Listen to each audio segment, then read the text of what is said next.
Coming to your seated posture. Sitting in a chair, cross legs, half lotus or full lotus, or laying down in savasana.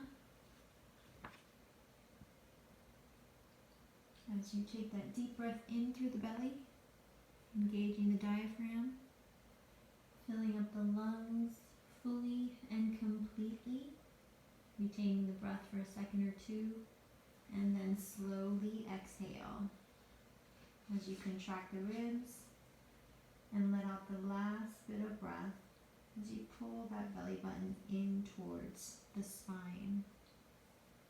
Starting all over again, taking that deep breath in through the nose, focusing on that space in between the eyebrows as you sink deeper into your meditation.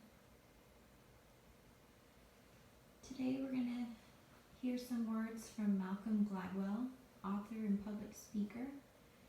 His most recent book is called Talking to Strangers. In his book, he talks about how people are struggling with their first impressions of a stranger. People are struggling when they have months to understand a stranger. People are struggling when they meet with someone only once, and when they return to the stranger again and again. He says they struggle with assessing a stranger's honesty, they struggle with a stranger's character, and they struggle with a stranger's intent. In the book, he discussed Tim Levine's research, and Tim Levine was basically trying to determine. He would have somebody come in, and there would be another person in the room, and they would notice that the answers to the questions were on a desk, and then the other person would be called out of the room. So then the question was, would that person look at the answers and then later on be questioned as to if they cheated? And the result was there was a deception accuracy rate of about 54%. So it was pretty high. But then they would play back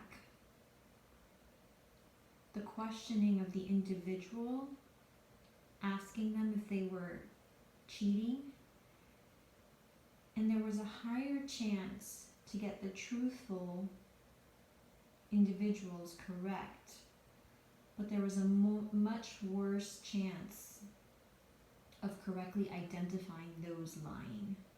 So Tim Levine stated that there was a truth default theory. So he basically says we have a default to truth. Our operating assumption is that people that we are dealing with are honest. That's our default.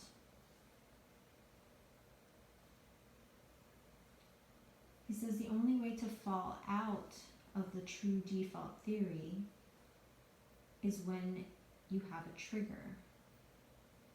And a trigger basically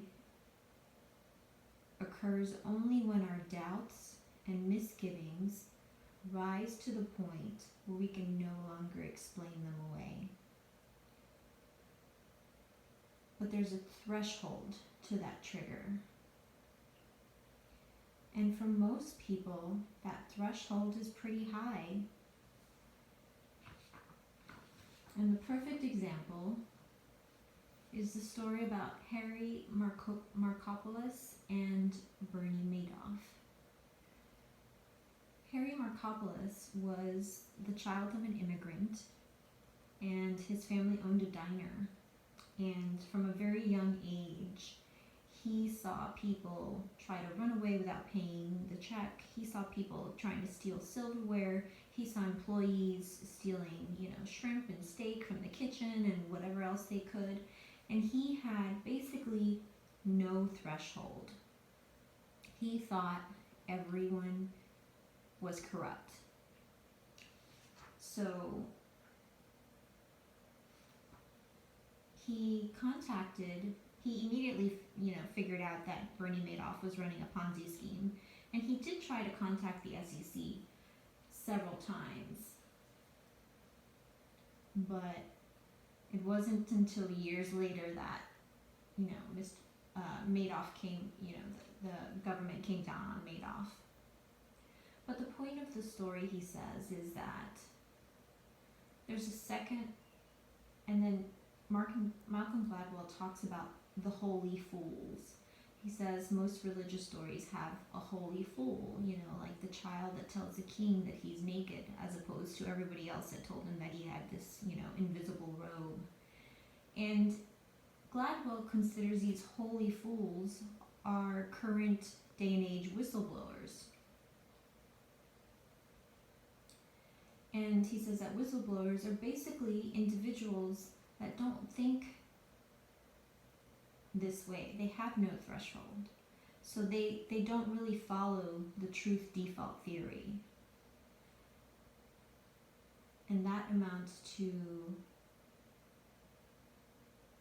the second crucial point in Tim Levine's research, is that we can't all be holy fools. There is no advantage to scrutinizing the words and behaviors of those around you. The trade-off between truth default and the risk of deception is a great deal for us. What we get in exchange for being vulnerable to an occasional lie is efficient communication and social coordination. The benefits are huge, and the costs are trivial in comparison. By the same token, he says, if everyone in Wall Street was like Harry Markopolos, there would be no fraud in Wall Street, but the air would be so thick with suspicion and paranoia that there will also be no Wall Street. Basically, he states that the same brilliant mind that was capable of unraveling Madoff's deception was incapable of getting people in positions of responsibility to take him seriously. He said that is the consequence of not defaulting to truth.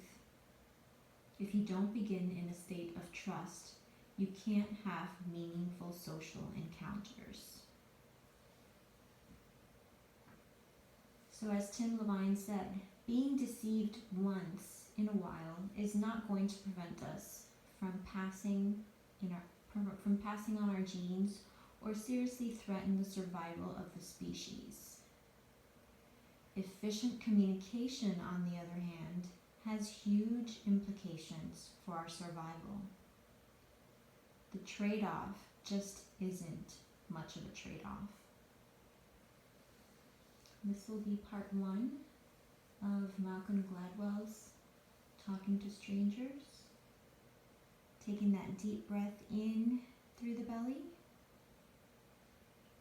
and slowly exhale as you empty out the lungs, wiggle the fingers, nod your head right to left, and take one more deep breath in through the nose.